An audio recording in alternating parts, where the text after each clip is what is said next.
Hello বন্ধুরা, তোমরা সবাই কেমন আছো? আমি তো আগের চেয়ে বেটার আছি। আমার জ্বরটা একটু কমেছে, কিন্তু গলার স্বর শুনে বুঝতেই পারছো এখনও কমপ্লিটলি রিকভারি হয়নি, আস্তে আস্তে হবে। আর বাইরে যেহেতু ওয়েদারটা খারাপ, তোমরা সবাই খুব সাবধানে থেকো। সবার এখন ঘরে ঘরে জ্বর হচ্ছে, আর আমি তো বৃষ্টিতে ভিজে গিয়েছিলাম একটা পার্সোনাল কাজে গিয়ে, আর সেই জন্য আরও শরীরটা খারাপ করেছে। তো যাই হোক, আজকে যে রেসিপিটা শেয়ার করব সেটা হচ্ছে কুমড়ো শাকের আমিষ ঘন্ট। এটা যেদিন বানিয়েছিলাম সেদিন আমার কাছে চিংড়ি মাছ অ্যাভেলেবেল ছিল না। তোমরা চাইলে চিংড়ি মাছ ভেজে দিও, তো আরও ভালো খেতে লাগে। তার জন্য প্রথমেই আমি একটা পেস্ট বানিয়েছি আদা, কাঁচা লঙ্কা, টমেটো, পেঁয়াজ, রসুন সেটা দিয়ে। তারপর সেটা পাশে রেখে কড়াইতে 3 চামচ মতো সর্ষের তেল গরম করে নিয়ে তাতে মটর ডালের বড়ি দিয়ে ভেজে তুলে রেখেছি। তোমরা চাইলে মটর ডাল ভিজিয়ে বেটে নিয়ে বড়াও বানাতে পারো, তাতে টেস্টটা আরও ভালো হয়। এটা একটা নিরামিষ রেসিপি, আমি পরে শেয়ার করব। আর এক্সট্রা ব্যাটারটা ওই শাকের মধ্যে মিশিয়ে দিতে হয়, খুবই ভালো খেতে লাগে। যাই হোক, আজকের রেসিপিটা শেয়ার করি। তারপর বড়ি তুলে নিয়ে ওই সর্ষের তেলের মধ্যেই আমি কালো জিরে, হিং আর 2টো তেজপাতা ফোড়নে দিয়েছি।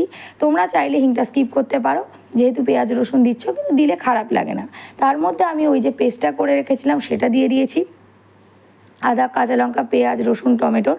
তার মধ্যে একটুখানি রাঁধুনি বাটা দিয়েছি। তোমরা চাইলে দিতে পারো, না চাইলে স্কিপও করে দিতে পারো, কারণ দিতেই হবে, এটা কোনো ম্যান্ডেটরি নয়, কিন্তু দিলে ভালো লাগে। আমার কাছে ছিল, আমি দিয়ে দিয়েছি। তো এবার ভালো করে এটাকে কষিয়ে নিতে হবে। তারপরে ডুমো করে কেটে রাখা ঝিঙে, কুমড়ো আর আলু দিয়েছি। তোমরা চাইলে কোনো সিজনাল আরও সবজি অ্যাড করতে পারো। আমার মা রাঙা আলু অ্যাড করতো, আর স্লিটের একটা গ্রিন চিলি দিয়ে দিয়েছি, দেখতেই পাচ্ছ। তো তোমরা চাইলে যেটা বললাম যে কোনো ধরনের, এখানে একটুখানি কাঁঠাল দানাও দিতে পারো, খুব ভালো লাগে, বাট আমার কাছে সেটাও অ্যাভেলেবেল ছিল না। তারপরে যেটা দিলাম সেটা হচ্ছে মা ভালো করে ধুয়ে কুটে রেখেছিল কুমড়ো শাক, সেটা দিয়ে দিলাম। তার মধ্যে আর একটু লবণ দিলাম।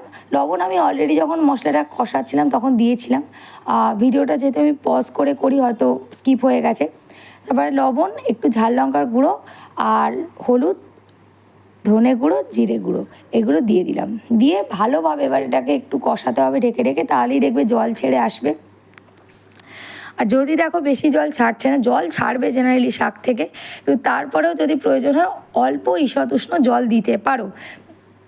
আমি যেমন পরে একটু ঈষৎ উষ্ণ জল দিয়েছিলাম। এবার ঈষৎ উষ্ণ জলটা দেওয়ার পর বড়ি ভাজাগুলো দিয়ে দিলাম। আমরা না বড়িটা একটুখানি ভেঙে ভেঙে যাবে, গলে যাবে, সেইভাবেই খেতে পছন্দ করি। তোমরা যদি চাও যে একটু ডাঁটো থাকবে, পরেও দিতে পারো। তারপরে শাক যেহেতু একটু বেশি পরিমাণে চিনি দিলাম, আর ধনেপাতা কুচি দিলাম। ধনেপাতা কুচিটা তোমরা চাইলে দেবে, না চাইলে দেবে না। আর আমার করে রাখা ভাজা মশলাটা দিলাম। এর মধ্যে গরম মশলা ছিল না, তাই আমি আলাদা করে গরম মশলাও একটুখানি দিয়ে দিয়েছি। তোমরা এইভাবে অবশ্যই বানিয়ে খেয়ে দেখো, অসাধারণ খেতে লাগে। আর জানিও আমাকে কেমন লাগে।